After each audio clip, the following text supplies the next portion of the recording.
We have not asked for endorsement from any candidate for this video. Who is Zohran Mamdani?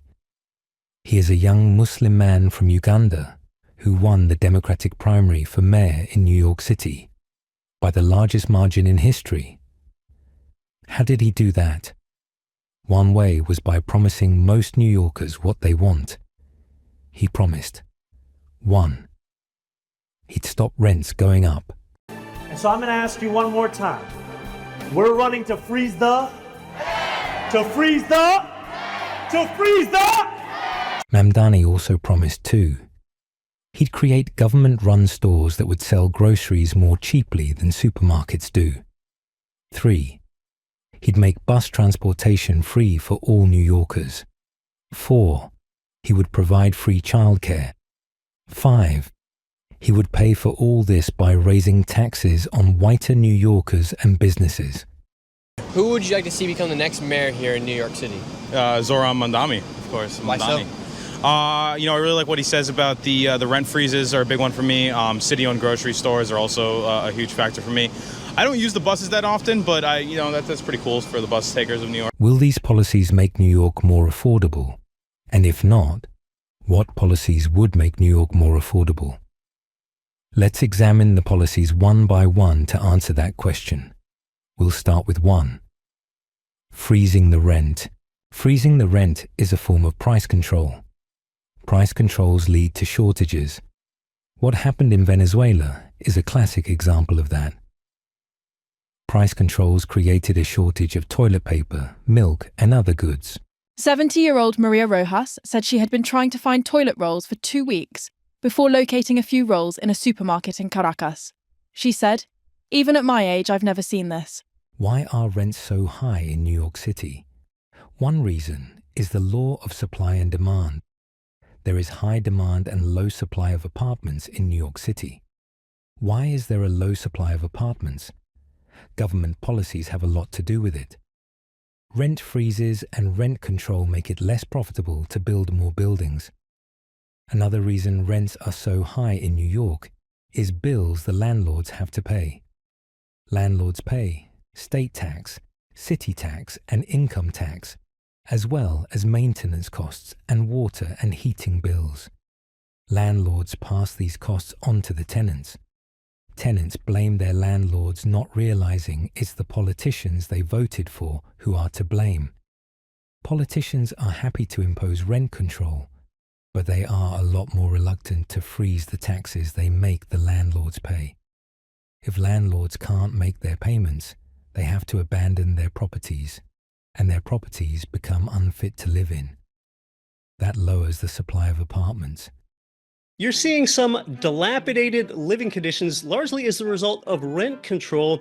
Jen, you've done some urban archaeology and explored these places. Tell us how bad it gets. Yeah, so I went to 3 different rent-stabilized properties in New York City, in different parts of town, and saw some very graphic images of pretty older apartments that once used to be very beautiful properties that turned into decaying, almost like rotting. And we, just driving by New York City, we could see a lot of boarded up buildings, especially in Harlem area and Upper West Side. Usually those areas were considered to be up and coming, but you could see a lot of decay. And these scenery, that the pictures that I've described is just the signs of broader urban decay, because this is happening when there's historically high housing shortages in New York City. There's only about 2% of vacant apartments. And at the same time, these properties that could be renovated are staying there empty. And the landlords are willing to renovate them, but it's the policies that we have that are putting them in a position where there's no funds for them to do it. Mamdani's freeze the rent policy will increase the shortage of apartments available for rent in New York City. People who want to move to New York will have to rent on the black market at exorbitant prices.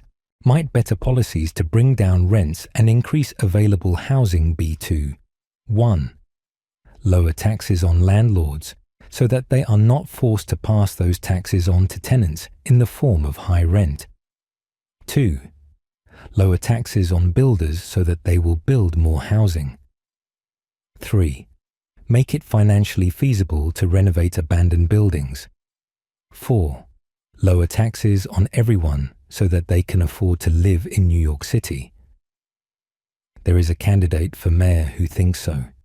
His name is Curtis Sliwa.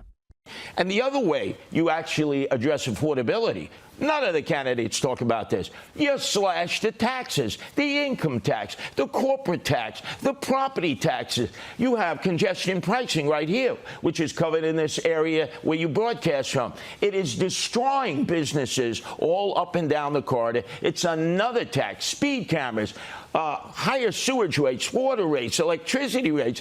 You are basically being taxed from the cradle to the grave and being driven out of New York City. I want people to improve and not move. And there's only one way you're going to get them to stay, if you put money in their pocket so they can actually spend it and fuel the economy here. We already discussed one of the promises Mamdani made that enabled him to win the Democrat primary, freezing the rent. He also made another promise, bringing down the price of food with government-run grocery stores. Grocery prices are out of control. The cost of eggs and milk has skyrocketed. Some stores are even using dynamic pricing, jacking up the cost over the course of a day depending on what they can get away with. It doesn't need to be this way. I'm Zohran Mamdani, and as mayor, I will create a network of city-owned grocery stores. So we pulled in a grocery store owner. John Katzimatidis is here. He's the chairman and CEO of the Red Apple Group, which owns and operates supermarkets across the city. Anybody who's ever lived in New York knows the Gristidis chain. Welcome to you. Good to have you here, John. Thank you for having me here. And we have the highest costs in the country, highest energy costs, highest transportation costs. We even have congestion pricing. And union costs. So, of course. What's your prediction if the government owns and operates grocery stores? They're going to go broke. Who's going to go broke? The government will end up going broke. You're going to end up like Havana. I mean, I was there in Havana with Fidel Castro. The shelves were empty. He promised the world to the people. He says, get rid of Batista and things will be great. Well, it was all one big lie. Zohran Mamdani says that a government-run grocery store has been tried in Kansas City and has been a success. When we talk about grocery stores, I've put forward a proposal for a pilot of one grocery store in each borough. These are 5 grocery stores that would cost $60 million in a city budget of more than $113 billion. And ultimately, the reason that we are so excited by them is we've seen that they've worked in Kansas. You ever walked into a grocery store and it smells like a crime scene at a sewage plant? No? That ever happened to you? Well, unless you've been to the Kansas City government-run grocery store, the KC Sunfresh, you're missing out on a stench of socialism in real time. As a voice for everyone, we're following up on tips we received from viewers about deteriorating conditions at the Sunfresh grocery store in the Linwood Shopping Center off Prospect. First off, the smell. I mean, it's just ridiculous. I watch people walk in and walk out. The grocery store has received financial assistance from the city, but has been unable to keep those shelves stocked in an area that in the past has often been referred to as a food desert. And it will impact a lot of people and a lot of families. KSHB 41 News reporter Alyssa Jackson went to the store to witness it for herself and is amplifying the voices of frustrated customers and community leaders. It's clear this Sunfresh at 31st and Prospect is struggling. This is the first section people see when they come in. There's barely any produce. A lot of the coolers and shelves around the store look the same way, empty. So shoppers have been asking us, if the store isn't closing, then where's all the food? A rotten smell comes through the door, and anywhere you turn, you'll see products that need to be restocked. No hot food or deli. There was a time this store was on life support. I can tell you today, right now, it's damn near dead. Well, look, this was in a food desert, the urban core. There's a lack of grocery store in the urban core. But the problem is it's also an oasis of crime. That's why no grocery store wanted to move in. So the city subsidized it. They ended up losing $15 million of taxpayer money over this. The crime only increased in that area. There were shootings and robberies. And now it's a failure. The same has happened with the bus system there. The mayor decided during COVID to give free bus fares. It was a $26 billion loss for the bus company, and it didn't work. And now they're back to $2 rides. The same system that failed in Kansas City will fail in New York. I mean, look at these images. The soda machine is out of order. The shelves are bare. Some of the apples look like they were rotting. This is not a success. And as far as crime, they're dealing with drug dealing there, theft, homelessness. All the reports I'm reading say people don't want to shop there because it smells like sewage, and they have to boost the police patrols there. But how will we boost patrols here in New York City if Zohran Mamdani wants to defund the police? More of your reaction to Mamdani in his own words, John. And this is him taking to TikTok, as he often does, and he's spreading his message there widely, explaining how these city-owned grocery stores would work. Listen. We will redirect city funds from corporate supermarkets to city-owned grocery stores, whose mission is lower prices, not price gouging. These stores will operate without a profit motive or having to pay property taxes or rent, and will pass on those savings to you. Sounds to me like he just accused you of price gouging. Price gouging? We're paying the highest taxes in the world. You give us the incentives and we'll lower the prices. You get rid of the real estate taxes. We'll lower the prices. I mean, he doesn't know what he's talking about. He is promising the people the world. Yeah. And it's all a bunch of, how does Trump say it? A bunch of crap. Okay. And look, we run a great operation for 50 years in the supermarket business. And but you can't fight City Hall. God forbid this guy wins. Yeah. And by the way, you spread a lot of your wealth charitably. I've been to these events, police events and beyond, where you are trying to help the inner city kids and develop them however best you can.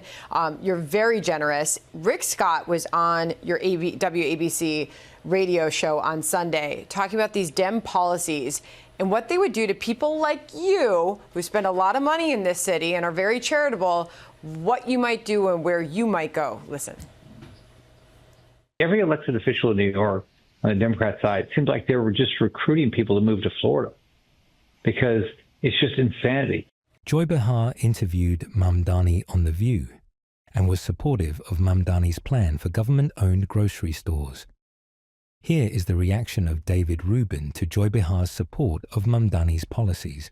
They're going to, that man you are talking to with his soft voice and his perfect suit and haircut, is going to destroy New York City. He is a communist and a radical, and I would say he's jihad adjacent. The best way to control grocery prices is to have the government do it. That's what you guys want right now. How about there's something called competition? And when you get the government out of the way, then a lot of grocery stores start appearing in places, a lot of different stores offering different services, offering different products come in, and then they start competing. And what that competition does is it causes prices to get lower because people want to outsell the competitor. And it also increases innovation because people basically want to build a better mousetrap, so you'll shop at their store and elsewhere. But no, you want centralized control over everything. And I would just say, Joy, the protections of the Upper West Side may not afford you a lot of comfort once this lunatic takes over. Mamdani blames greedy grocery store owners for the high cost of groceries. Are greedy grocery store owners the reason groceries are so expensive? Or are the high taxes they pay to a greedy government the reason groceries are so expensive? In a free market, competition drives down prices. When all grocery store owners pay high taxes, they can't lower their prices. It's not just high taxes. The cost of retail theft drives up the cost of groceries and everything else. Bail reform laws result in shoplifters being released to shoplift again. Mamdani supports these laws. He complains about groceries being unaffordable, but he supports laws that make groceries unaffordable. In New York, shoplifting accounts for $4.4 billion of economic activity. That's ridiculous. And what it means is that literally nothing in this town is safe. Everything gets stolen from every type of store there is. If every business in this city is a potential target for criminals, they've either got to spend more money on security or they're going to have to eventually shut down when the crime costs them so much money that they have to go out of business. And here's how that affects the price of your apartment. Your landlord, they probably just don't own only this one place. In fact, a lot of rental properties, they're in buildings like this one where you've got 20 apartments in total, all owned by one big company. And the landlords that own these, they don't just get their money from our apartment after we rent it, they get their money from the neighboring apartment and the other neighboring apartment, but they also get their money from the storefronts at ground level. For example, check out this building across the street. They've got an empty storefront on their ground level. That place doesn't earn any money. And if there are apartments upstairs, those may not make enough money at their current rents to satisfy the landlord's bills. And this creates a weird situation that not everybody's aware of. The more money that landlords lose on their ground floor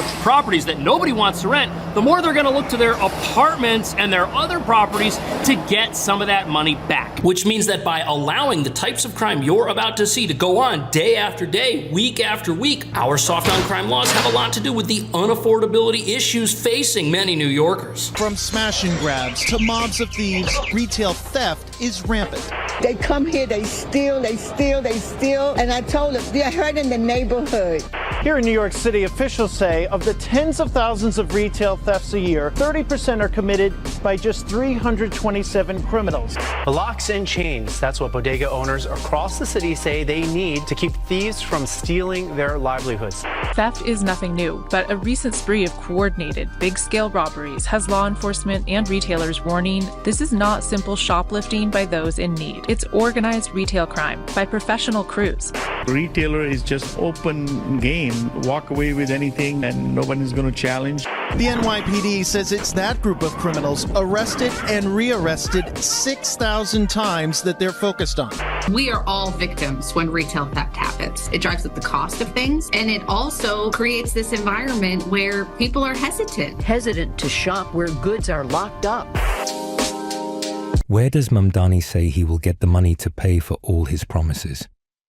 By increasing taxes on white people, millionaires and businesses. Now along comes this socialist mayor. He says, we're going to solve all our problems and make everybody happy by taxing the rich. The top 1% of taxpayers in New York pay about 50% of the tax revenue in the income tax. That is, we're talking about less than 100,000 people in a city of 8 million. So this man is apt to accelerate departure of the people who are already paying the bills, and they are his plan for paying even more of the bills. What's happening with the budget? Someone asked me today, we're going to raise income taxes. I said, I'm not raising income taxes. I said, I'm not. I stopped a huge income tax increase last year. I don't think it's a good strategy for economic development to find more reasons for businesses to leave the state of New York or our high net worth people who I say, I'm happier in New Yorker. And maybe they didn't hear that for a long time with Occupy Wall Street and all this other socialism that was going on. But you need to be reassured that the people who are actually in elective office in the highest positions right here don't support that. I come out of a business family. They worked hard. Taxes are a factor in your calculation of where you're going to do your business, and I want you to stay here, and I want you to grow, and I want you to be successful. That is my promise to all of you. One thing that Governor Hochul didn't mention is that corporations pass on their costs, including their taxes, onto their consumers. Raising taxes on corporations would make New York an even more expensive place to live in. Another thing that Governor Hochul didn't mention is that many middle-class people have stock and retirement plans that will lose value if taxes on corporations are increased. Governor Hochul says she's against raising taxes, but she endorsed Mamdani. Governor Hochul probably endorsed Mamdani, whose tax policies she says she opposes because she was afraid she wouldn't be re-elected governor if she didn't. That shows she's weak and may give in to pressure to raise taxes.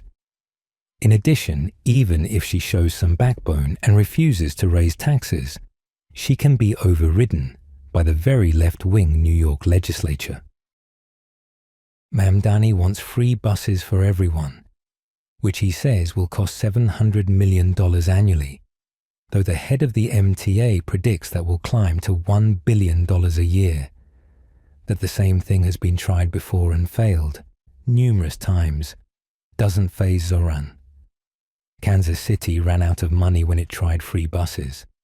Olympia, Washington had to raise sales taxes to pay for it. Meanwhile, in both those cities, as well as Portland, Oregon, the quality of rides decreased. there was more vandalism. Homeless camped out on them all day.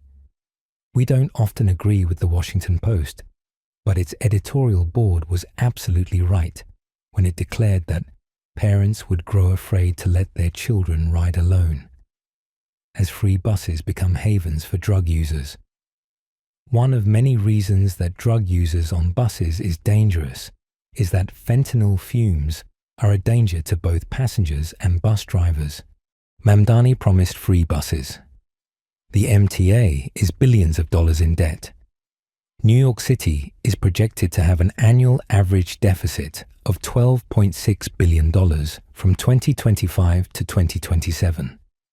A major reason for that is that New York is a sanctuary city that houses thousands of migrants.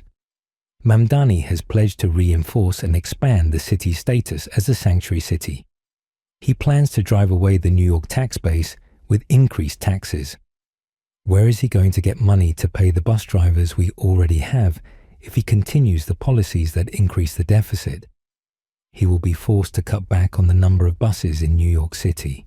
I think he wants to turn, as we've seen lately, our buses into roving shelters, as who's going to use a free bus all the time, as we've seen in other cases. But the reality is New Yorkers are going to face a serious situation when they see his plans implemented in the way they do. And right now we're seeing his Albany Democratic allies saying they're going to fall in line. They're going to do what he wants. They're going to raise taxes the way he wants, and New Yorkers are going to pay the ultimate price for it. By the way, there's no such thing as a free bus. There's no such thing as a free lunch, but somebody's got to pay for the gas. Somebody's got to pay the drivers. Somebody's got to pay for the buses and the upkeep. I mean, to say that free bus service is going to be possible is not true. Look, he is using the Soviet playbook. Just lie to them.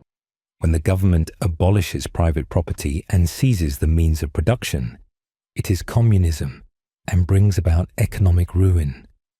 Countries whose governments have seized the means of production and ruined their economies when they did so include Venezuela, Cuba, Zimbabwe, and the Soviet Union when Stalin was in power. Mamdani wants to do it here in New York. Mamdani believes that abolishing private property will solve the homeless problem. He has said that his end goal is seizing the means of production. If there was any system that could guarantee each person housing, whether you call it the abolition of private property or you call it, just a statewide housing guarantee, it is preferable to what is going on right now. Maybe you knew this, but I hadn't seen this tape until it came out on X Post a couple of days ago, but where Mamdani literally is using a Marxist line to talk about public housing. He wants to get rid of private housing in this city. Possibly it's his goal for the whole nation. Let me just roll that and get your comment. Roll it. We'll have to go beyond the market. We won't decommodify housing overnight, but we know what we have to do, and we have history to guide us. Decommoditize housing. That is Marxist newspeak for essentially taking the value out of your house that people have put incredible amounts of money into. I mean, is he serious? This is pure Marxism. I think where we have to ask, is he serious, is he says he has history to guide us. History of what? What has happened in the Soviet Union? What's happened in every failed socialist experiment we've ever seen throughout U.S. history? We've seen is the success of capitalism. And what this individual, this assemblyman, Zohran, is trying to do is he is trying to use this socialist playbook to win people over, only to destroy our city. Public housing ends up as filthy, drug-infested, crime-infested areas. It's not something that people desire to live in. The worst landlord in New York City is our public housing here. And what he wants to do is make everything a public commodity just like that. And we have to ensure that we are unapologetic about our socialism. There are also other issues that we firmly believe in, whether it's BDS, right, or whether it's the end goal of seizing the means of production. Welcome back to the Nate Friedman Show. Do you mind if I ask you about who you want to win, Mamdani or Cuomo? Of course not Mamdani. Okay, and why not Mamdani? Because I'm from Ukraine and I don't like any communist ideas. We had enough of them. I think the young generation needs to learn what is it communism and why it didn't work and why those ideas not working. Yeah. So let's say the younger generation is listening, because they are. Why doesn't communism work? Why won't it work in New York? Because you can say also in Venezuela, they try to do free supermarkets and they collapse, and same thing over here. And once you do everything by the government, so the government basically going to control everything, and that's something we don't want to have. Yeah. So if the government controls everything, like, why won't it work specifically in New York? Because people are really excited about Mamdani. People are. The same thing happened in 1913 in Russia. Same thing. People were excited about communism and how everything should be equal and blah blah blah. But by the end of the day, 70 years later, everything collapsed, and everybody noticed all the disaster that Stalin did and all the dark side of communism. Mamdani has promised to defund the police. I am in favor of defunding the police. Now, you also want to cut the police budget, and people are upset about that, right? They feel like crime is all over the place. I think a couple of days ago, 2 people got shot in Times Square. The other day, I think another girl got shot in the face in the Bronx. So people are very scared. It seems like New York is getting worse than getting better. So what do you say that, at a time like this, cutting the police budgets, that seems like that is taking more police officers off the street? I want to be very clear. We are not defunding the police. Here are Zohran tweets in which he expresses his opinion of the police. Tweet 1. We don't need an investigation to know that the NYPD is a racist, anti-queer, and a major threat to public safety. Tweet 2. What we need is to defund the NYPD. Tweet 3. Our mayor uses budget tricks to keep as many cops as possible on the beat. Tweet 4. No to fake cuts. Defund the police. Let's be honest, this is not just tweets. Zohran Mamdani is a seated elected official. Not only did he run for the New York State Assembly, but he has served and voted in the New York State Assembly to defund the police at every opportunity. That's a really key point. I don't key mean to point. interrupt. An elected official who has right. voted over and over and over again for the past number of years to defund the police. This is his record as an elected official. He's trying to weasel out of that, too. If he is elected, and he may not be. I mean, Curtis Lee was making some strides here, but if he is elected, what do cops do? If you have less than, let's say, 5 years on, which there's been a lot of hiring recently, you're going to start to look around to yourself and you're going to say, you know what, A, the city's going broke because of this guy. B, I'm the bad guy. What cops talk about when they sit in police cars, when they're between answering jobs, is not, I'm worried about getting shot.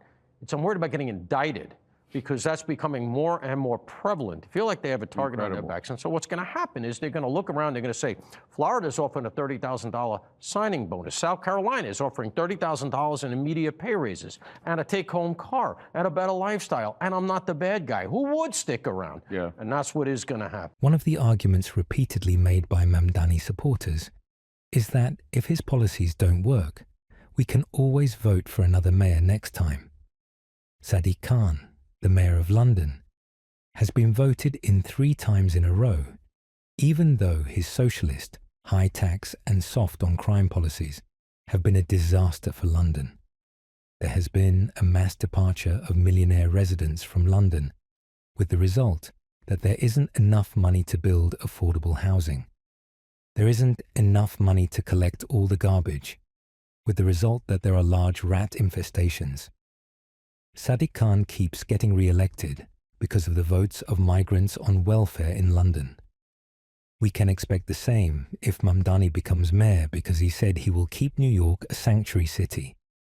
Mamdani said he will decriminalize prostitution, which will pave the way for rampant sexual abuse of children, like that of the grooming gangs in London. Many Londoners no longer feel safe in London. In the following clip, they complain to Mayor Sadiq Khan. Nice to meet you, Mr. Khan. Thefts up 31%. Sexual offences up 43%. Robberies up 58%. Will you apologise to London residents for allowing London to become lawless under your leadership?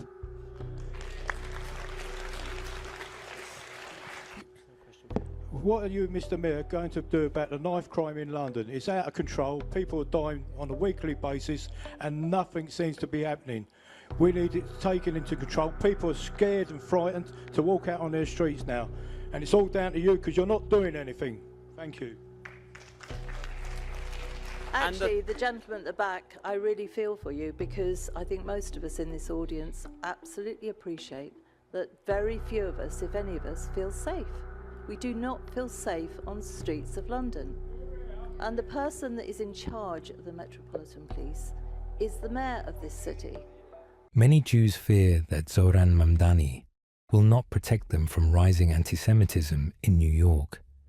What happened to Jews in London, where another socialist Muslim is mayor, is likely to happen in New York if Mamdani becomes mayor. Many of the original population of London has fled and Muslim migrants have moved in. London is becoming a no-go zone for Jewish people. This despite the fact that Sadiq, like Mamdani, said he would protect Jewish people. Since October 7th, anti-Semitic acts have skyrocketed in the United Kingdom. Great Britain is no longer a safe haven for the Jewish people, and most British Jews have considered leaving the country. Dale Hurd brings us the story from London.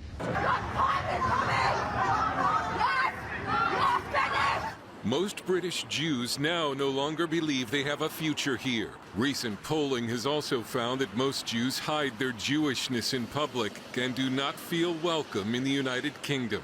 There were nearly 2,000 anti-Semitic incidents reported in the first half of 2024, the highest number ever recorded for a 6-month period. 9 out of 10 British Jews say the government is not doing enough to stop the violence and discrimination. Surveys show British Jews consider Islamists to be the most serious threat. David Collier is afraid demographics have already decided the future course of Britain's Jews. The most popular name for baby boys in Britain today is Mohammed. It's a completely different country. The entire dynamic has changed, the entire atmosphere has changed, both towards Israel and an extension towards the Jewish community. It's completely different. It's a different country with a different demographic, a different outlook. Everything about it is different. You're talking to these Jewish people, and you know that things are only going to get worse for them, not better. There's no way back for the United Kingdom from this point. We don't have to look at London to see the consequences of mass migration into a city. We can look at Dearborn, Michigan. The woman who speaks about Dearborn in the next clip appears to be afraid to use the word terrorist. Instead, she says T. Now there's two parts of Dearborn, the east side and the west side. The west side is about 50% Christian, 50% Muslim. The east side is about 90% Muslim, if not more.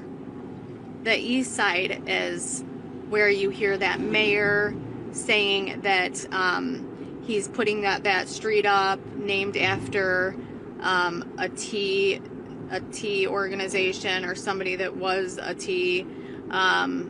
Yes, that is the east side by Warren Avenue. So as a woman that grew up 10 minutes from Dearborn and spent the majority of my time in that area growing up, I will tell you that a woman cannot walk down the street in East Dearborn and not get harassed in some way or even spit on. I've seen friends of mine get spit on for not covering their hair and their face. You will not pass a building that is not written in Arabic. You cannot read anything. It's like being in a third world country. Now I know that there'll be pushback on this video and people will say that's not true. You know, American women can walk down the street in Dearborn. Well, I'm telling you right now that it is absolutely true. And I have several times walked down the street in Dearborn and been harassed. My friends have been spit on. And it happens every day down there.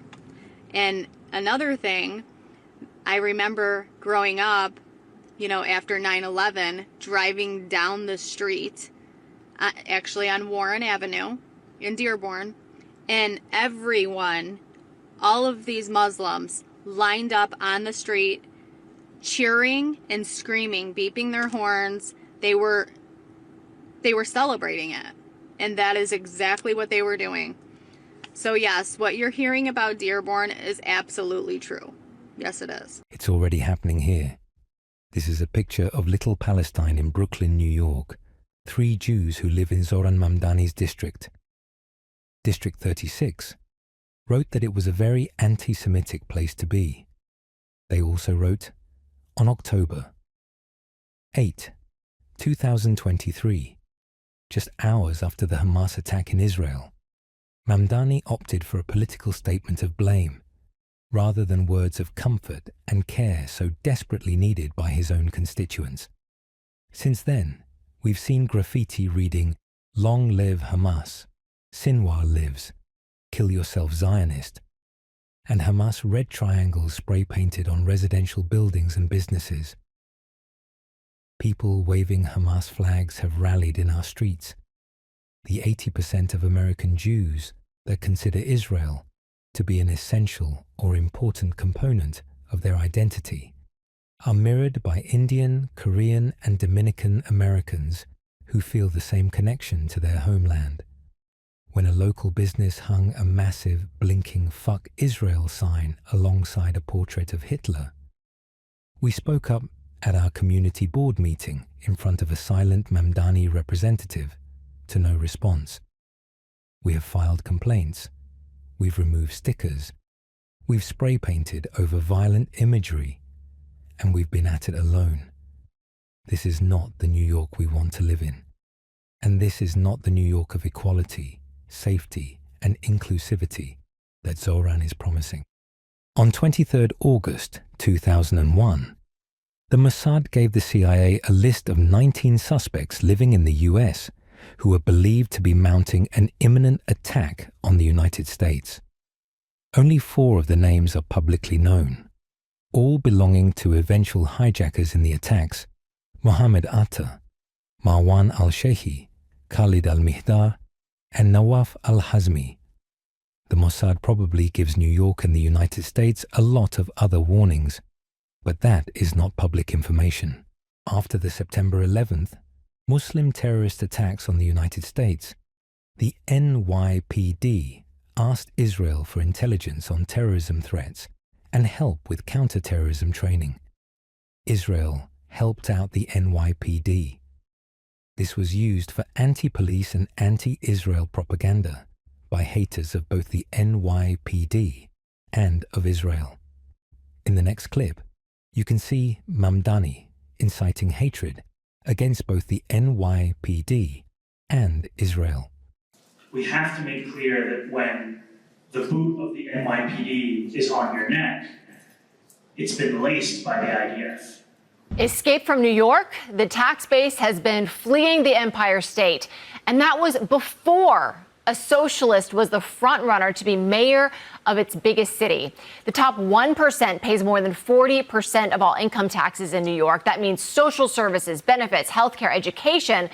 Well, those people are packing their bags and they're moving south. The numbers just don't lie. Over 125,000 New Yorkers moved to Florida alone, and with them went a combined $14 billion in income. That's a big ouch right there, Gary.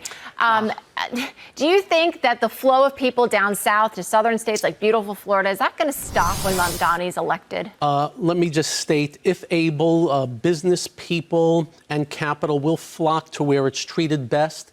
And all I can tell you, in my city in Florida, you have stores, restaurants, schools, hospitals, you name it, going up because people keep coming in, and they are coming from New York and other states, the blue states that continue to disrespect the taxpayer with high taxes and ridiculous regulations, fees, fines, mandates, you name it.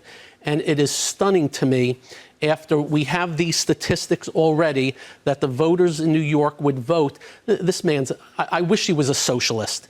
He makes the socialist look like a Republican. That's how bad he is. And unfortunately, he's not even hiding it. When he says the means of production, that is right out of the Marx booklet. And it is going to be bad news if he follows suit. And I am heartbroken for this city, because I can promise you the tax base is going to be running out of here. But here we go to, where is Zohran Mamdani? What is he doing? Well, New York Post actually put an article out there that was very interesting to me, and I have to tell you about this. Inside of Zohran Mamdani's post multi-day multi-day Uganda wedding bash with phone jamming system and armed guards. And when you go directly into details on this, socialist New York mayoral frontrunner Zohran Mamdani celebrated his recent nuptials with a lavish 3-day affair at his family's ritzy, secluded Ugandan compound, complete with masked security guards and cell phone jamming systems. The Post has learned about this. So the New York Post is out here outing Zohran Mamdani for not acting very socialist-like. Zohran Mamdani wants to ban all guns and defund the police, and then flies home to Uganda for his wedding celebration, guarded by masked special forces at his family's multi-million-dollar compound. As always, socialism of the not for me. Zohran has said he wants social workers to respond to 911 calls. He also has said he wants to defund the police. Why didn't he hire social workers instead of armed guards at his wedding in Uganda? Who's accompanying him now? Armed police officers of the NYPD. See, do as I say, but not as I do. How about have social workers accompany you, Zohran? Now you have 24-hour protection by the NYPD. They drive you around in an SUV, by the way, gas guzzling. If it's good enough for the citizens to have social workers, hey, Zohran, start having social workers accompany you. Will Zohran Mamdani keep New Yorkers safe? Deserve a leader that treats public safety with the seriousness it deserves. Will Zohran Mamdani keep criminals off the street? So when you have a candidate that states he wants to empty Rikers Island, after bail reform was put in place, the most dangerous people are now going to jail on Rikers Island. When you empty Rikers Island, you're returning those dangerous people back to the communities that they have preyed on. That just makes no sense. Zohran Mamdani doesn't want you to know that he supports legalized prostitution. Number one, as a man who said he's a faith, I don't quite understand what religion supports prostitution. And I think he's lost on the fact that sex trafficking is very much part of prostitution. As a mayor of this city, I know what sex trafficking looks like. I know who women who are selling their bodies on the street, their abuse they go through. I know the amount of assault on them. And so those who can find a logical reason that a woman should be on the street, or a boy, because I've seen young boys on the street selling their bodies, being forced on. So this is not a gender thing. That is not healthy. I don't even want to talk about the disease component of it. I don't even want STDs that's connected to it. All the fight that we've done to decrease STDs, we should open the door to that again. We still have an AIDS crisis, or we still have an STD crisis. That is what this is about. It's a public health issue, it's a public safety issue, and it's a moral issue. Many prostitutes are young women who are forced to be prostitutes against their will. They are victims of sex trafficking. Kat tells what happened to her in the next clip. He covered my eyes so I couldn't see where we were going. It was really dark. Their plan was to get Kat and utilize her for the purpose of sex trafficking. They knew it going in. Kat was the unsuspecting one who had no idea, unfortunately. And that's how her nightmare began. I went to go wake her up for school, and I looked in her room, and I didn't see her. I drove all over town looking for her, and she wasn't there, and that's when we started realizing that something wasn't right. Kat's parents filed a missing persons report. So I'm thinking is my daughter's laying out in the middle of the desert dying, and she's crying for me, and I can't be there. The night she left home, Kat was driven 30 miles to Phoenix, where she met a third man, who she says was the most frightening of them all, Bryant Flamate. Bryant was more of the enforcer, you could say. He told me, I don't give a who you are. He said, I own you. I own your body. I own you, and you have no say in what you do. The men took her to a hotel. And that black truck right there is Jesse Cisneros' truck. This is Jesse Cisneros, this is Bryant Flamate. They arrived to the hotel together, and then here comes Kat. And this is where Jesse explains you have a client. And I was like, what are you talking about? I have a client. He was like, you're going to have sex with this man. He was like, you're going to tell him you're 19 and your name is Rose. And this stranger comes in. He did those things to me. He puts the money in the drawer and then he leaves. It was like my whole world just collapsed. Over the course of a week, she was taken to homes and hotel rooms and repeatedly sold for sex, until someone saw her outside the hotel, became suspicious, and called the police. Mamdani will legalize prostitution. He will release criminals, but there are people he will arrest. New York City's socialist mayor Zohran Mamdani goes on CNN and vows to usurp Donald Trump's presidential authority by threatening to arrest Israel's Prime Minister Bibi Netanyahu and Vladimir Putin if they step inside of New York City. And the CNN host is rightfully terrified, because if Zohran decides he's actually in charge of United States foreign policy and arrests Vladimir Putin, that would drag the United States into a full-blown war with Russia. I think that our city should uphold the warrants the International Criminal Court issues, whether it be for Benjamin Netanyahu or Vladimir Putin.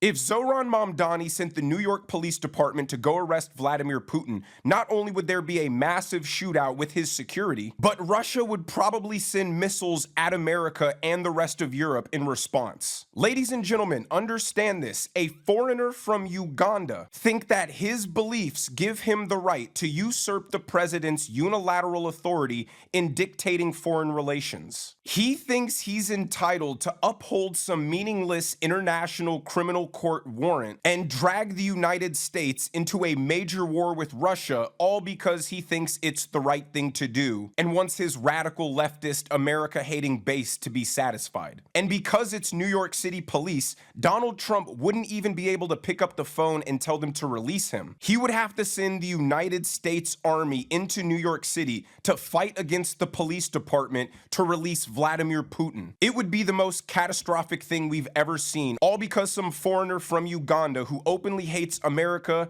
capitalism, white people, and everything we stand for wants to virtue signal to show just how much of a humanitarian he is. Zohran Mamdani has said that he would arrest Prime Minister Netanyahu if he came to New York. Why didn't Mamdani join Netanyahu in demanding the release of the Israeli hostages seized by Hamas?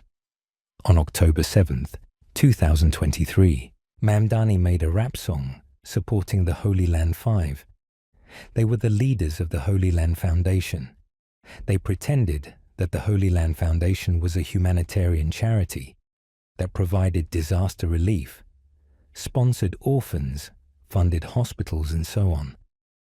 The foundation raised millions of dollars from American Muslims who believed they were contributing to charitable causes. In November 2008, the 5 men in charge of the Holy Land Foundation were convicted in a Dallas federal court on 108 charges of funneling $12.4 million to the Hamas terrorist organization. About the Holy Land Five. In his rap song in 2017, he said, "I'm in love with the Holy Land Five."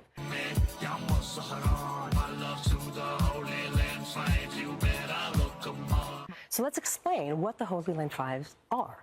They are convicted criminals that have been convicted in 2008 for material support for Hamas. In 2001, the Holy Land Foundation was actually dismantled. In 2001, it was shut down. And in 2008, they were convicted. These 5 people were convicted for supporting Hamas. He is saying that he is in love with those people and asking you to look them up. So I say, absolutely look them up. That guy is so radical. He might be some sort of a Trojan horse. UNRWA stands for the United Nations Relief and Works Agency for Palestine Refugees in the Near East.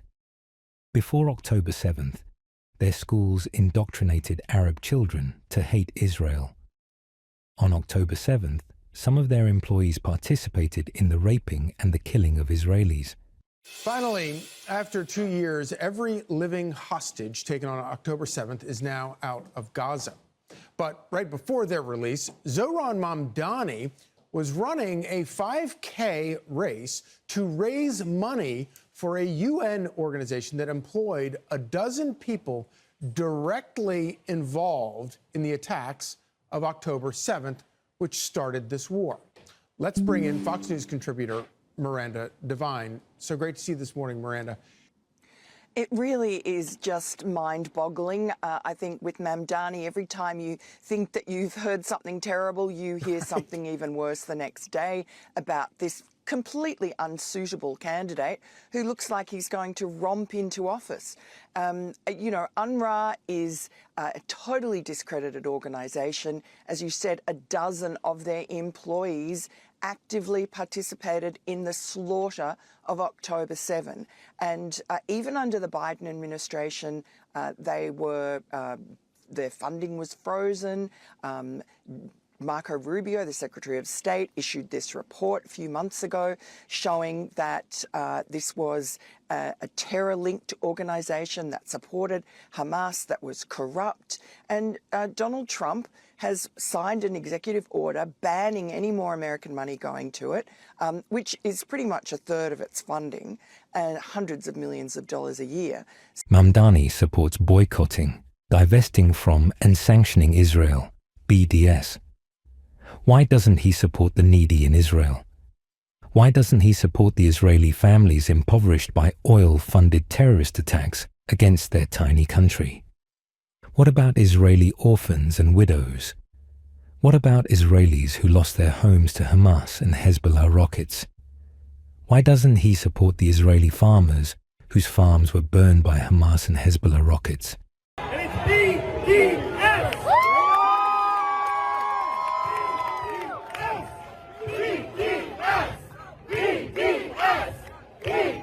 Is Zohran Mamdani for or against the globalization of the Intifada? You were recently asked about the term globalize the Intifada, if it makes you uncomfortable. In that moment, you did not condemn the phrase. Now, just so folks understand, it's a phrase that many people hear as a call to violence against Jews. There's been a lot of attention on this issue. So I want to give you an opportunity to respond here and now. Do you condemn that phrase, globalize the Intifada? That's not language that I use. The language that I use and the language that I will continue to use to lead this city is that which speaks clearly to my intent, which is an intent grounded in a belief in universal human rights.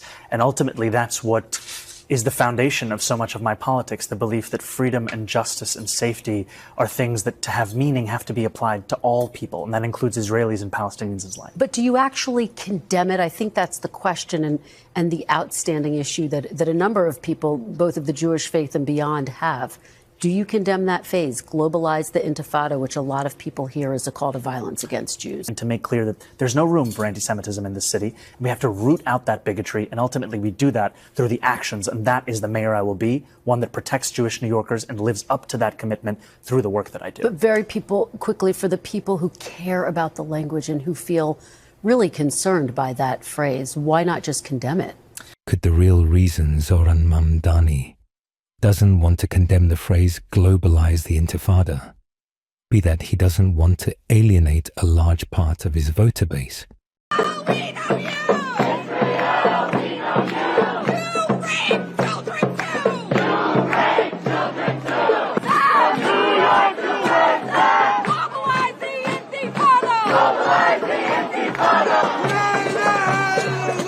Could another reason that Mamdani won't condemn the phrase globalize the Intifada be because he wants the Intifada to be globalized?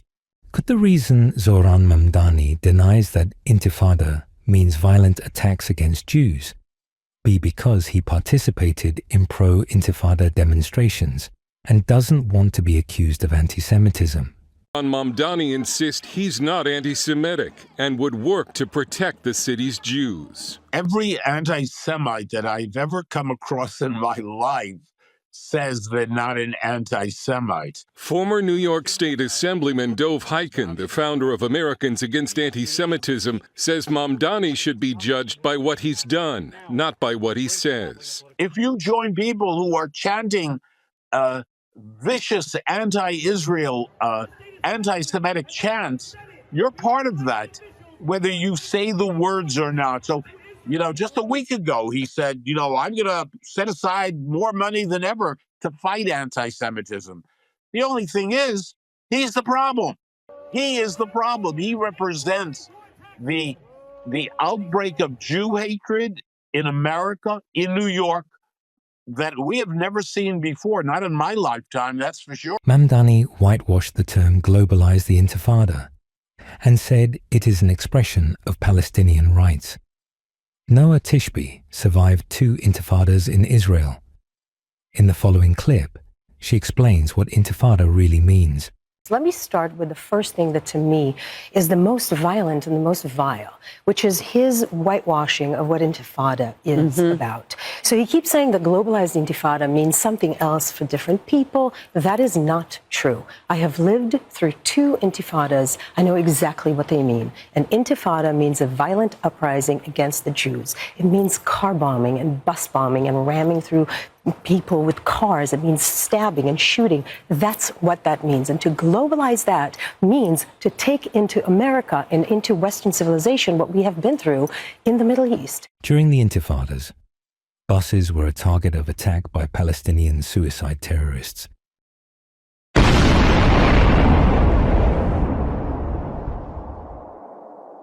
This is a photo of the aftermath of one of many suicide bombings in Israel during the Second Intifada. The current war with Hamas started with a massacre of young people dancing at the Nova Music Festival on October 2023. That was not the first terrorist attack on young Jewish people dancing.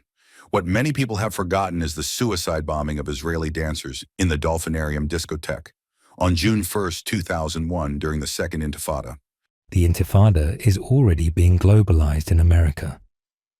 In the following clip, Barry Weiss talks about a young Jewish couple that was murdered in Washington, D.C. on May 21st, 2025, by a man who shouted, "Free Palestine." On Wednesday night, outside of the Capitol Jewish Museum in Washington, D.C., a gunman opened fire and murdered 2 young people because he thought they were Jews, because they were gathered in a Jewish place, and because they were there for an event hosted by a Jewish organization.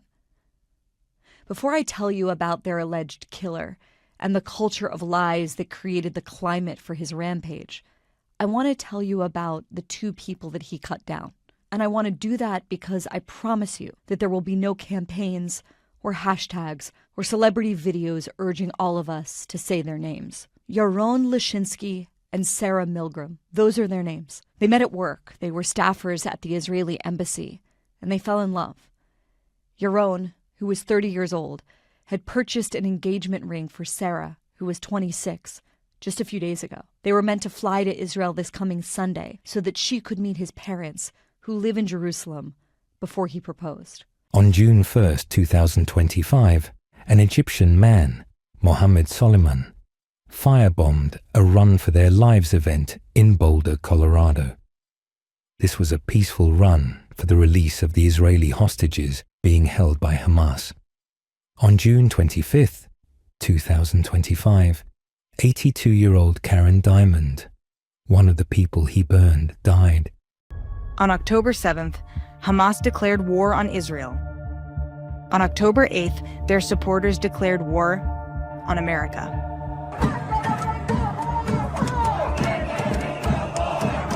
It is time to bring the war home! It is time to smash this empire! The goal of the movement is not just to destroy Israel. Their primary target is the U.S.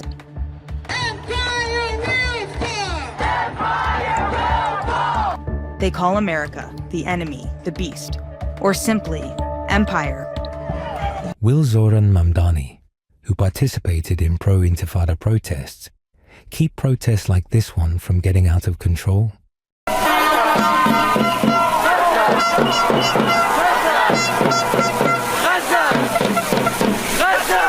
After the massacre of Israelis by Hamas on October 7th, 2023, anti-Israel protesters set up tent encampments on college campuses, harassed Jewish students, took over college buildings, and interfered with students who wanted to study. This morning, both President Biden and House Speaker Mike Johnson are speaking out about what's happening at Columbia. The same pro-Palestinian demonstrators who've been camped out on campus for 2 weeks are now occupying a building at the university.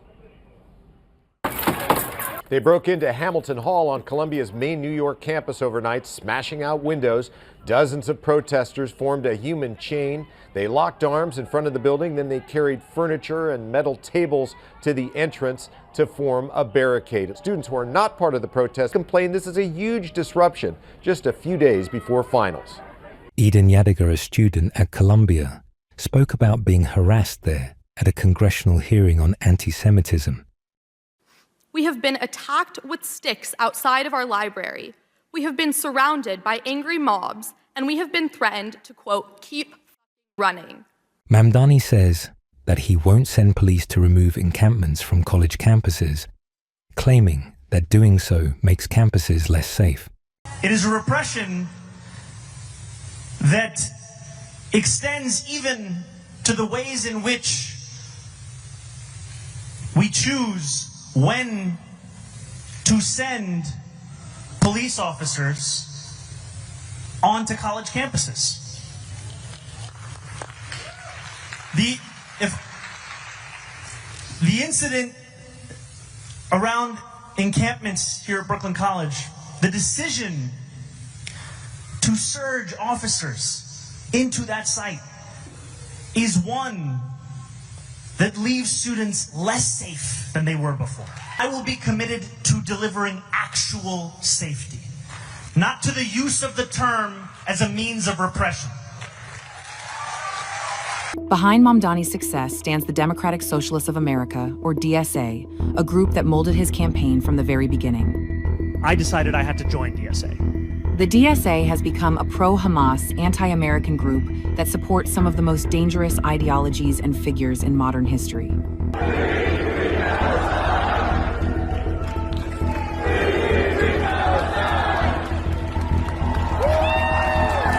On the 7th of October, while the massacre of Israelis was in full force, the DSA International Committee applauded Hamas. They called the murder, rape, and kidnapping of civilians resistance. On October 8th, DSA held a rally where they gleefully cheered and celebrated the massacre that had just occurred. DSA even argued that there are no such things as Israeli civilians, de facto giving their approval for their murder. As their radicalization intensified, the DSA Liberation Caucus openly endorsed the brutal murder of a young couple outside the Jewish Museum in D.C., calling for the murderer to be freed, referring to his actions as righteous and justified. Crown Heights is a neighborhood in Brooklyn, New York. In August 1991, a race riot took place there. Black residents attacked Orthodox Jewish residents, damaged their homes, and looted businesses. The riots began after 2 7-year-old children of Guyanese immigrants were unintentionally struck by a driver running a red light while following the motorcade of Rebbe Menachem Mendel Schneerson, the leader of Chabad, a Jewish religious movement. Anti-Israel activists have held hundreds of protests in New York since the October 7th, 2023 invasion of Israel. Here is one that took place in Brooklyn on February 2025. It was brought under control by New York City police. What might have happened if Mamdani, who has said he won't send police to anti-Israel protests, had been mayor?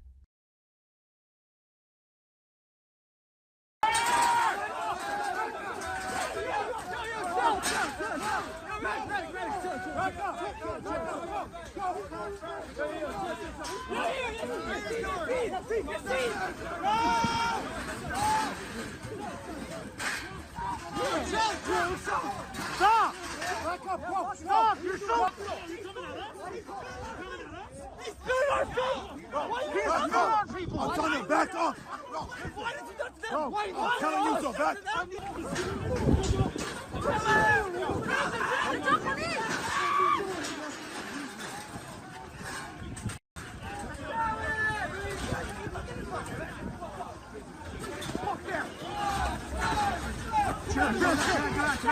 Many Jews are worried that anti-Semitic mobs will attack Jews knowing that Mayor Mamdani won't stop them from doing so. Candidate Curtis Sliwa said that he shared the same concern at the 2025 New York City mayoral debate. Zohran, this is what disturbs me about you. In 1991, I was in the streets of Crown Heights with the Guardian Angels for 30 days and 30 nights when the first Democratic Socialist mayor of New York City, that's right, David Dinkins, was a proud member of the Democratic Socialists of America, abandoned the Jews for 3 days. They were left to their own means. And we protected them for 30 days and 30 nights. Then your favorite mayor, Bill de Blasio, in 2019, abandoned the Jews again when they were being attacked in Williamsburg, in Borough Park, and Crown Heights. And I had to bring the Guardian Angels in for 30 days, 30 nights. Jews don't trust that you are going to be there for them when they are victims of anti-Semitic attacks. One day after the mayoral debate, Zohran Mamdani visited the mosque of Imam Siraj Wahhaj, who he called one of the nation's foremost Muslim leaders and a pillar of the community. Wahhaj has derided the LGBTQ community as a disease of this society. And you know, brothers and sisters, you know what the punishment is if a man is found with another man, he once preached during a sermon first reported by Islamist Watch in 2017. The Prophet Muhammad said the one who does it and the one to whom it is done to, kill them both. Several of the plotters of the 1993 World Trade Center bombing were members of his mosque. He even publicly defended the conspirators, insisting the FBI and CIA are somehow the real terrorists. 3 of Siraj's sons were convicted in 2018 after keeping 11 kids in a New Mexico compound and training them to carry out terror attacks. You don't get involved because it's the American thing. You get involved in politics because politics can be a weapon to use to aid the cause of Islam. It is an honor to die in jihad. Yes, it's an honor. I want to defend this country. You know what this country is? It's a garbage can. It's filthy. It's filthy and sick. Every day they would go to school and they put an American flag in front of these little babies, Muslim babies. I pledge allegiance to the flag of the United States of America and to the republic for which it stands. Bullshit! Sheikh Mohammed Al-Bar is the Imam of the Bay Ridge Mosque. Al-Bar gave a fiery sermon in which he called on Allah to liberate Palestine from the occupiers and the plunderers. Al-Bar said, "O Allah, annihilate those who occupied their lands, and those who betrayed and deserted them, and those who spilled their blood." He also said, "The Mujahideen, Hamas fighters, in Gaza are achieving more than our Arab armies could in 1967 and 1973. It was a privilege to join Jummah prayers at the Islamic Society of Bay Ridge today," Mamdani said in a post on X dated January 17th. Think about the video that we watched together on yesterday's episode where Zohran Mamdani, with his face in a mask by a kerchief, says that we came to politics to remake the states in the image of our people. Take a look at that. We came here to remake this state in the image of our people.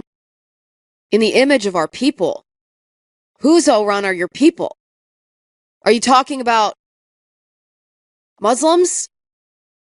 Because this doesn't sound like a promise of someone who wants to uphold American values. Suddenly you hear these statements in a whole new light when you realize that Zohran Mamdani is part of the DSA. The DSA whose goal is to use politics as a tool to overthrow the American empire. Now, Zohran Mamdani's odds in the New York City mayoral election are currently plummeting primarily based on the lie he told about his aunt, supposedly after 9/11, experiencing such Islamophobia that she couldn't wear her hijab on the subway. Well, it was a lie. It wasn't true. His aunt didn't even live in the United States. She lived in Tanzania from the year 2000 to 2003. He made this up. The real victims, he wants you to think, of 9/11 are the Muslims who face discrimination without ever mentioning the 3,000 people who were killed by radical jihadists when they hijacked jetliners into the World Trade Centers. You have said that you would arrest Netanyahu if he came to the United States. You've been very outspoken in your criticism of him. Do you stand by that? You would arrest him if he came here if you were mayor? I've said that this is a city that believes in international law, and this is a city that wants to uplift and uphold those beliefs. The Prime Minister... The United States doesn't stand by the International Criminal Court. It hasn't signed the treaty for the International Criminal Court. The International Criminal Court, however, has issued a warrant for the arrest of Benjamin Netanyahu. Well, what grounds in the United States could you arrest him on? As it has for Vladimir Putin. I've said that I believe that we should uphold arrest warrants by the International Criminal Court, and that we should do so only in abiding with all of the laws in front of us. Think about that, arresting Benjamin Netanyahu in New York. And Elie Wiesel's son has a new op-ed in the Wall Street Journal opinion section. He says a Mamdani mayoralty threatens New York's Jewish community. Hillel, your reaction? Look, the ICC is primarily a rogue court. Keep in mind that Israel is the only Jewish and democratic state in the entire Middle East. It just survived a 7-front assault led by the Islamic Republic of Iran. Iran fired hundreds of missiles that were bombing Tel Aviv. They organized Hamas, Hezbollah, Houthi terrorists, fired thousands of missiles. The ICC hasn't issued a single arrest warrant for the supreme leader of Iran or any other IRGC terrorist in Iran. So going after Israel is absurd. Israel is defending itself. The fact that Mamdani, the candidate to be mayor of New York, would seek to threaten to arrest the Israeli prime minister is, throwing fuel on an anti-Semitic fire that we've seen raging across North America. There is no question that Mamdani's statements are clearly promoting anti-Semitism. When you falsely accuse the world's only Jewish state of genocide, apartheid, colonialism, these are the modern day equivalent of the blood libel. And we know in history what kind of consequences this incitement leads to. This is a guy, Mamdani, who can't condemn Hamas, and he is rather overtly supporting Muslim Brotherhood figures who are connected to terrorism, including people connected to the 9/11 attacks. It's astonishing that we're in a time in New York City, which was hit barely 20 years ago by radical Islamic terrorists who blew up the World Trade Center, and you have someone who's hanging out with people who were, involved with the World Trade Center bombers. It's astonishing, and it's a very scary place we're at today in the United States. Yeah, no, there's a photo of him arm in arm with one of the men that was involved in the 1993 World Trade Center attack. And this is why there is such uproar about his statements and what this could do to New York. Well, anyway, Hillel, thank you so much for being here. We really appreciate you joining us today. It's always, you're such a great voice in all of this.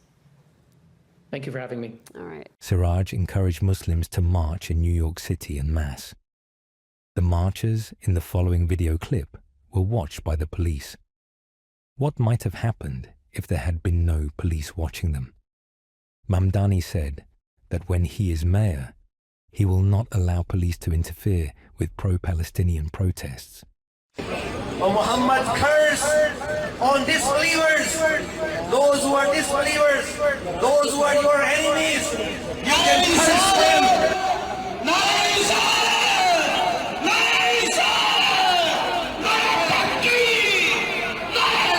Radical Muslims globalized their violence to America on September 11, 2001.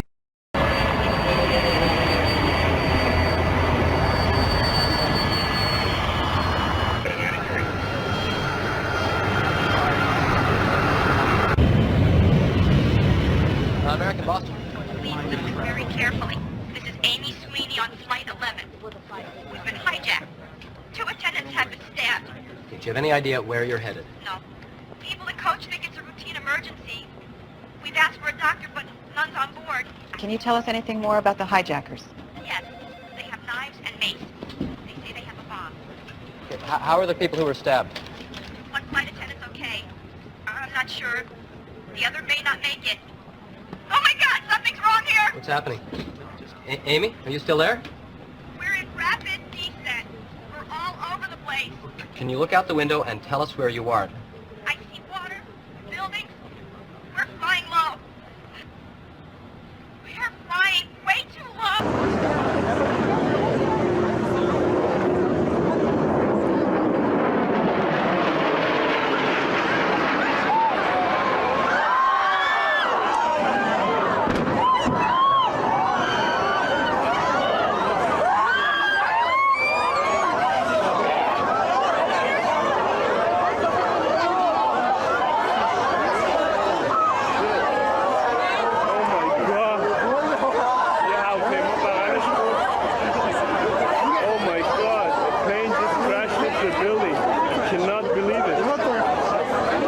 after they heard the news on September 11, 2001, that 3,000 Americans had died, Palestinian Arabs celebrated. The V sign for victory being displayed in East Jerusalem today among jubilant Palestinians that the United States had been subject to this attack. Could Al-Qaeda strike New York again? They plan to. According to a leak from the National Counter-Terrorism Center, Islamic terrorists affiliated with Al-Qaeda have infiltrated U.S. soil and are actively planning simultaneous strikes against multiple cities. Will Zohran Mamdani's policies help prevent future terrorist attacks on New York City? He criticized the FBI for its surveillance of Anwar al-Awlaki, a man who joined Al-Qaeda, the terrorist group that attacked the United States on September 11, 2001. He also said that he plans to disband New York City's counter-terrorism strategic response group. Stephen Hughes was New York City's Assistant Chief of Police. He led the NYPD Strategic Response Group, or SRG. He wrote an article in the New York Post about why Mamdani is wrong to want to dismantle it. He wrote, "A decade ago, in 2015, then Police Commissioner William Bratton entrusted me to develop the New York City Police Department's Strategic Response Group. The commissioner was deeply concerned about the department's ability to respond to a mass casualty terror attack like the ones that had recently devastated Mumbai and Paris. The NYPD's Strategic Response Group remains a cornerstone of our city's safety and resilience, which is why it's so disheartening to hear Zohran Mamdani, a leading candidate for mayor, pledge to eliminate the unit altogether. If that should come to pass, the question is, who? Who will render life-saving aid and evacuate students at a Columbine, Ulvade, or Parkland-type school shooting? Who will search for an elderly Alzheimer's patient who walks out of his Brooklyn home on a freezing winter night? Or a 5-year-old child missing from Central Park on a sunny weekend afternoon? Who will respond to flooding in the Rockaways and evacuate stranded residents? Who will conduct grid searches for wanted perpetrators after robberies and shootings? Who will bring calm when civil unrest leads to mass looting of businesses and threats of assault against residents? To lead this city forward and ensure public safety, these are the questions we need to ask ourselves, as well as those who wish to become our mayor. Zohran Mamdani, the Democratic Socialist candidate for New York City mayor, has proposed spending $65 million in city funds on gender-affirming care. Mamdani's campaign aims to make New York City an LGBTQIA+ sanctuary city, ensuring that gender-affirming care is available to all New Yorkers, including minors. He has also pledged to hold hospitals that deny trans youth access to gender-affirming care accountable to the law. These proposals have convinced gays and transgenders to support him. In this picture, he is standing with Ugandan Deputy Prime Minister Rebecca Kadaga. She wants all gays to be sentenced to life in prison. Who is Mamdani really? Mamdani says he plans to increase taxes on white neighborhoods. We went on your website and realized there's a policy proposal that says your plan, and I'm going to quote it for folks, is to shift the tax burden from overtaxed homeowners in the outer boroughs to more expensive homes in richer and whiter neighborhoods. Explain why you are bringing race into your tax proposal. Sam Daibebe is a Jordanian Muslim. He has his own theory as to why Zohran Mamdani wants to tax white neighborhoods. Sam believes these white neighborhoods will be non-Muslim white neighborhoods. He also thinks that Mamdani is trying to convince black people he is one of them. Terms to know for the following clip. Jizya is a special protection tax Muslims impose on non-Muslims. Taqiyya means lying. Lying to non-Muslims is permitted in Islam if it advances the power of Islam. Baby, ساكن هناك وشو اعتبارك شو تحليلك بده يصير في نيويورك على خلفية رئيس البلدية زهران؟ طبعا زهران ممداني يعني إسلامي متطرف جدا وشيوعي معادي للشركات، راح يسبب كارثة اقتصادية لنيويورك إذا فاز بالانتخابات. هذا الشخص يعني بتمويل قطري ودعم تركي ودعم إيراني يحاول تغيير وجه نيويورك الآن. لماذا هو متطرف؟ يعني لماذا هو هيك متعصب؟ ولماذا هذا التعصب عنده شعبية في نيويورك؟ في سببين مهمين. زهران ممداني من عائلة إسماعيلية، لكنه ذهب إلى يعني الحسينيات وحول من إسماعيلي، والإسماعيليين تعرف عادة يكونوا أقل تطرفا ومتسامحين، لكنه تحول إلى 12 مش زي عائلته. يعني الرجل درس الشريعة الشيعية ودرس شريعة الإمام المهدي وتحول من إسماعيل إلى 12، فالرجل عنده عقائدية. في مشكلة كبيرة مش بس في اليهود الموجودين في نيويورك، أيضا البيض، الآسيويين من كل الأعراق انهم يعني يصدقوا التقيه.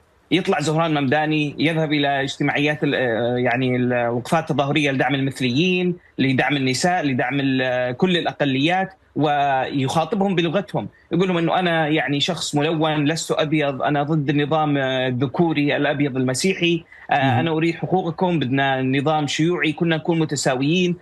للاسف الشديد ما في جهود اعلاميه من العالم العربي لتوعية المجتمع الأمريكي عن خطورة الكذب الموجود عند الإسلاميين. فهو يستخدم التقية، هو يطلع بالإنجليزي، اسمع ما أحلى كلامه، يقول لك كلنا واحد، كلنا متشاركين، يجب أن يكون هناك عدالة.